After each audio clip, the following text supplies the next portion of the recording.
Thank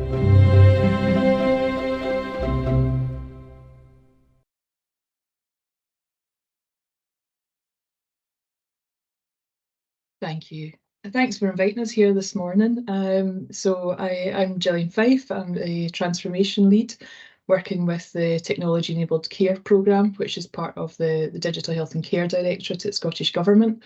And here with my colleague Jeni, who I'll pass over to introduce yourself, Jeni, if that's okay. Hello, I am a designer who works across products and services. Started in products, but now working in services for a range of different clients across healthcare, private sector and third sector. Supporting on this as a service design, I wouldn't like to say expert, that's never a good thing to say, is it? But someone with some service design experience to make sure that we're adding relevant content to this toolkit or this resource that we've been building. I would say expert, so that's good. Oh no, definitely set me up for a ball. So we're here representing the wider team that have been working on this, Margot, Steph, Christy, Sammy, Catherine and Abby. So we're just a part of the whole, and I think Christy and Sammy are on the call as well. So we wanted this morning just to give you a bit of an overview of why we started doing what we're doing, where we've got to now and what comes next. So I'm just going to bring up a couple of slides. Here we go. And you should be able to see those now. And let me just rearrange my screen again. There we go. So this piece of work is a joint effort, as we said, you know, and the reason that it came about is because we have 3 different programmes running which are supporting service transformation, and they're all using the Scottish approach to service design, both in the delivery of their support, but also in the design of the programmes themselves. And as such, they're led by identified need from the people who are involved in them. Tech and housing, that programme was created to upscale housing's contribution to the digital health and care strategy, and it works on bridging the gaps between health, social care and housing, and identifies new ways to work together. Transforming local systems was a new approach to design and service, and has been working with 4 Pathfinders over a period of 4 years actually to shape service models, and the areas that they're working on are as diverse as respiratory care pathways through to domestic abuse. And I think that demonstrates that this approach can actually work across all the different areas of our business. TLS is drawing to a close at the moment, and a special mention to Margot White, the lead, who retires actually at the end of today, and will be driving off for our new adventures in our camper van. We're not jealous at all of that. And my programme, Reimagining Telecare, works with telecare providers nationally to look at services and to design models which are going to be fit for the future and take into account the changing needs and the expectations of their customers. So it encompasses things like better use of data for service improvement, interoperability, the potential for incorporating consumer technologies with movement towards prevention and prediction of need. And it supports 5 Pathfinders to undertake a transformation programme using service design approaches, and tries to share the outcomes with the network in the spirit of the process as well.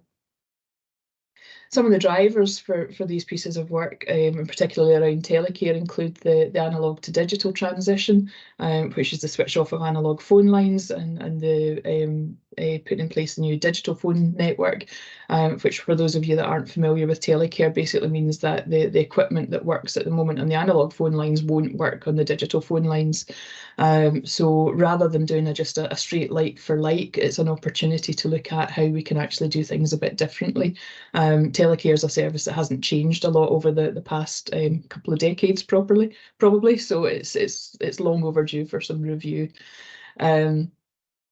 The Scottish approach to service design gave us a framework to work from and a format for sharing and examining good practices across house and health and social care. The SFHA, Scottish Federation of Housing Associations, and the Reimagining Telecare jointly created some demystifying service design sessions with Jenny and Catherine, our designer colleagues, and these were delivered to 32 organisations from health and social care partnerships and housing associations over the series of 2 half-day set courses. And the idea for that was to give people a grounding in what service design might look like. It was practical experience, it was links to good sources of good practice, focused case studies, which really surfaced Jenny and Catherine's practice and let the participants, who none of whom are designers, help them to see themselves in the process and to see what that design thinking looked like in reality, not just the shiny end product that might be a little bit intimidating if you're not from that world. Meanwhile, transforming local systems were supported by Alex, who was a service designer working with the iHub. She designed and developed for those supported the process. And as we all kind of developed our programmes of work, we identified a common need from our stakeholders, that's something entirely different, I think. And they needed some practical help to shift from a very service and constraint focused mindset. It was all about, what does the service need? How can we work within the budgets that we have and the way that we've always done things, maybe do things like slightly differently, but never really putting, we talked about putting the customer at the centre of it, but not really ever doing it because we always thought about the service first. And that shift. So often we are working with one, maybe 2 members of one team within one service of one department of a much larger organisation, and trying to change that culture is a big ask, and that's something that I'm sure you'll all be familiar with on the call. This slide is just some of the combined feedback from the user research carried out by Transforming Local Systems, from the workshops, and feedback from the demystifying service design sessions. And it let us know that participants thought they'd had a good introduction. There'd definitely been some light bulb moments along the way. They can see the value of working in this way, but they felt that they needed support to embed it, to sell the investment of time. And I think that was mentioned in the chat in the discussion earlier, particularly during the discover and the define phases, where it might not look like you actually know what you're doing because you haven't found a solution straight away. And to have some resources that they can refer back to and use when they have a specific piece of work to carry out. So before we became aware that we were both, or we were all working along, kind of similar lines, some early models of what this resource might look like had been designed. And the image on the slide here is just an outline of one that Margot created for TLS to illustrate where you might use different techniques at different points in the double diamond process.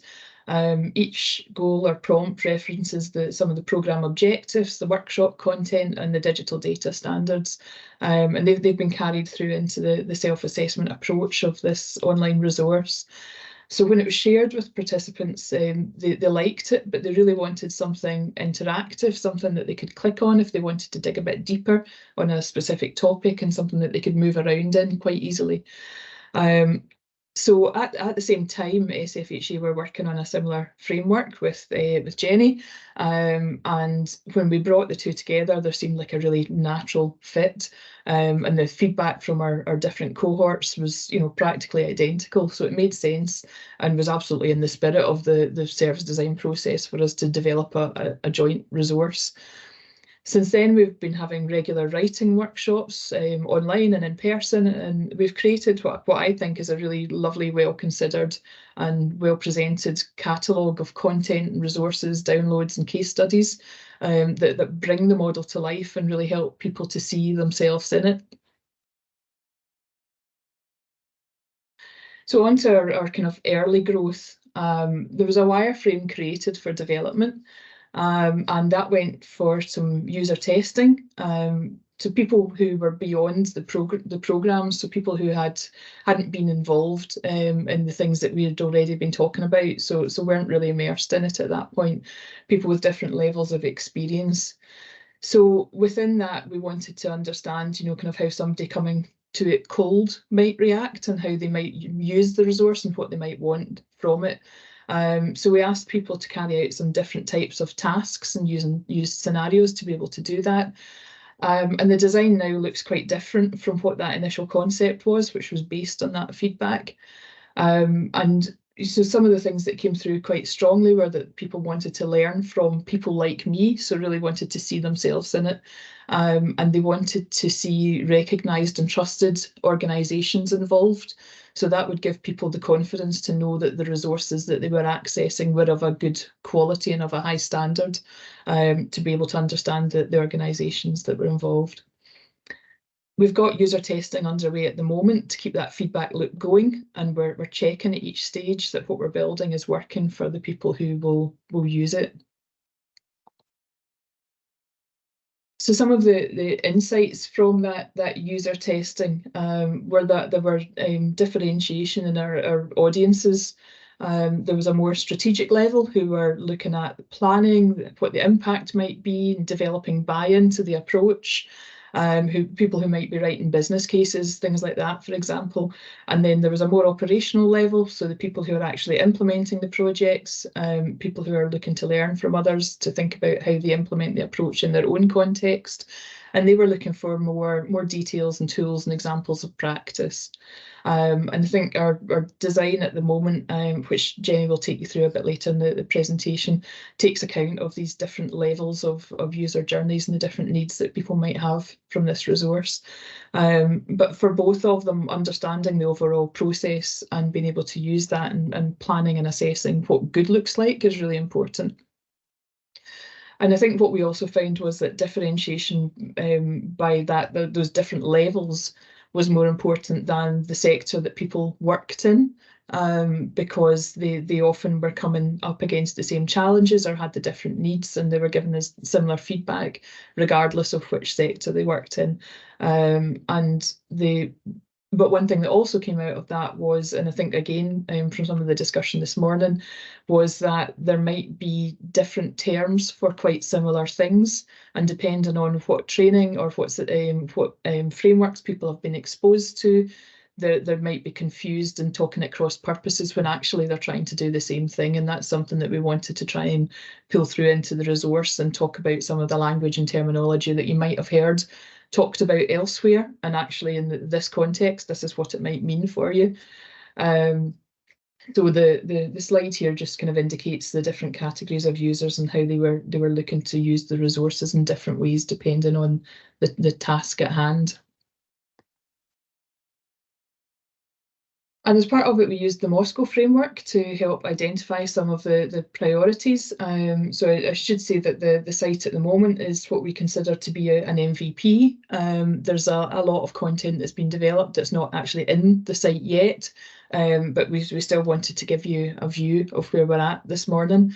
And these are some of the things, and I think in the could-haves, again, from the discussion this morning, reusable patterns, reusable research insights, data, user research, things like that, I think are things that people would really find helpful when they're at that, kind of gathering phase and looking to see what's out there and how they might be able to do things. So these are things that we would like to go into future development of the resource. So on to development. And I'll shut up very soon and hand over to Jenny. These are our kind of current activities. The teams are all working together. We're merging the resources together to try and create the content. We're working with small groups of potential users to do some testing. Jenny will come on to talk about these things a bit more in a second. And gathering case studies from all the partners. One of the things that we wanted to do is make sure that we have continuity of this resource. As I mentioned, TLS is drawing to a close at the moment. The tech programme won't last forever either. Priorities change, people change, budget allocations change. And we want to make sure that this resource has some continuity. So a senior oversight group is being put in place to make sure that happens, and that the work and the resources don't get lost and continue to be developed and updated. So within the TLS steering group, there was agreement that the resource would be hosted on the iHub website. And I think, Jenny, we haven't actually talked about exactly where we would pick up. Do you want to come in at this stage and talk about some of the work that was done with Patrick? Is this the right slide to bring it in? Absolutely. Thank We're you. so practiced and slick, aren't we? Just the way design should be. So we had a huge amount of material. We had lots of different participating partners. We all had a kind of general sense of what it was that we were trying to deliver through this lovely iterative development conversation that we'd been having. We got to the point where we really needed a vision to pull all this together. So we approached a lovely man called Patrick Bjorkman, who does this for people. He creates digital visions, so not necessarily the look of the thing that you're building, but the way that it works. So the flow through the site, potential layouts for pages, but again, just like a beyond a wireframe, a kind of sketch model of how the site could look. And this was immensely helpful. For us to be able to see that massive content start to be translated into items on a page. It gives you such a better model to make judgments, or framework to make judgments on, rather than just looking at bits of copy. So have we got time to have a quick interactive look at this? Because I think that seeing how the website develops from the sketch stage to the amazing work that Abby's been doing could potentially be quite interesting. So if I do, I'll stop sharing, Jenny, and then let you. Thank you. I don't know if this is going to let me share. No, it's not going to let me share. Jenny, I can certainly share it. Is it just to I've share got it. Got Sorry, it? Elizabeth, I've got it. Yeah. I don't want to update my driver.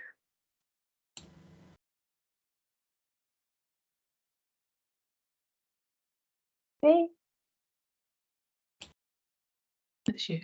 Oh, I hate this when the whole screen disappears. So I'm trusting that you guys can see this page that I'm on. I'm going to zoom out to blow your minds with the extent of the work, and then I'll zoom in. So what Patrick did for us was just do a series of layouts which helped us see how you could navigate through one journey. So this is the landing page that I'm zooming in on now.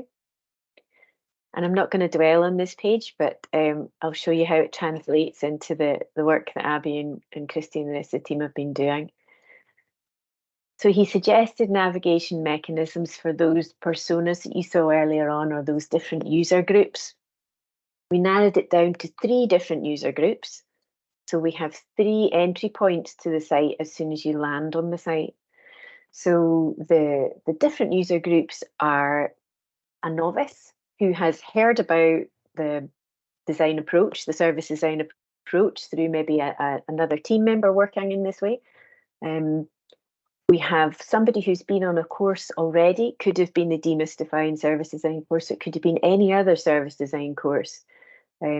Often one course is not enough to give you confidence, and people are asking repeatedly for resources to be made available on an ongoing basis. So we have the novice, we have somebody who's had a wee taster, and then we have, or an expert, somebody who's been designing and just wants to dip in and see what everyone else is up to.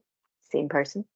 And then we have someone who is managing a team potentially, or a project, who's been asked to take a service design approach, or who is interested in taking a service design approach. So the design principles are great for folk who are very new, don't really understand what the theory is behind the approach, and want to do a bit of reading. So this design principles route gives you access to that theory.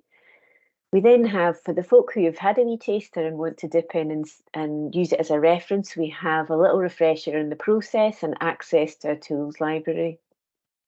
Then for those who are being asked to manage or lead or support a service design approach, we have, and are a bit unsure, we have access to case studies. And this is, as Gillian mentioned, telling the stories of people like us, people like you, who are not necessarily designers, but who have implemented it in the field that you're implementing it in, and share their experience. It's a real egalitarian approach. This is not a top-down, this is a professional service design lesson. It is, how does it actually work at the coalface? And we hope to share problems as well as successes there so folk can learn. So you can see how we built it. We started making little notes round about to determine where we needed copy, how we could beef up the stuff that we had in place already, how the menu worked, what menu elements that we needed. And then if I can swap the screen that I am sharing on.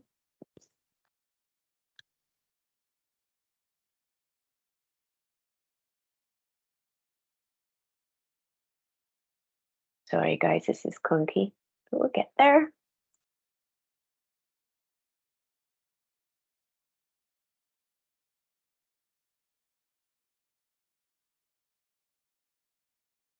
So this is the Blue Peter moment. This is one we prepared earlier.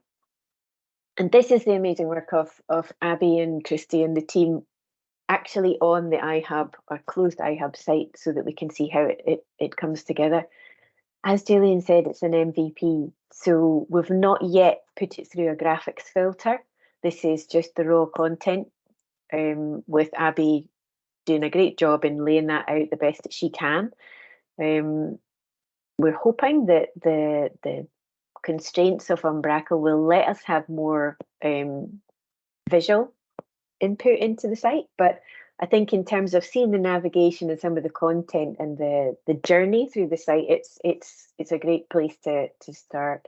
So you can see right on the first page we have those 3 routes in through the site. There is a 4th way to access the information, which is just to scroll down. If you're not really sure when you land on the page, then the information here helps to introduce the approach and explain why it can make a difference for you. We talk about the double diamond as the underlying model. It's been raised today, and we're very lucky to have Catherine on the project because Catherine was actually part of the team that were involved in building the double diamond in the first place, which is actually, once you understand where it's come from, it makes a lot more sense as a wide, as something with enormous scope. It was actually built from reflecting back on projects that had been completed. So looking at what actually happened in successful projects and building a model to reflect that. And it is not a rule, it is just a framework for you to play within. So you can overlay any other technique or approach on top of it without damage. We added a section at the beginning here. Everybody has their versions of the double diamond, and we added this creating conditions circle just to be adventurous and play with the shapes. Because we all felt strongly that there is a preparatory phase where you can get as many of your ducks in a row as you can. So helping people to see what they need before they start on a project or using this approach, we felt would be super helpful. When you've done it 10 or 15 times, you start to understand what you need and you do it in sort of a tacit way. But we wanted to make that obvious for everybody else.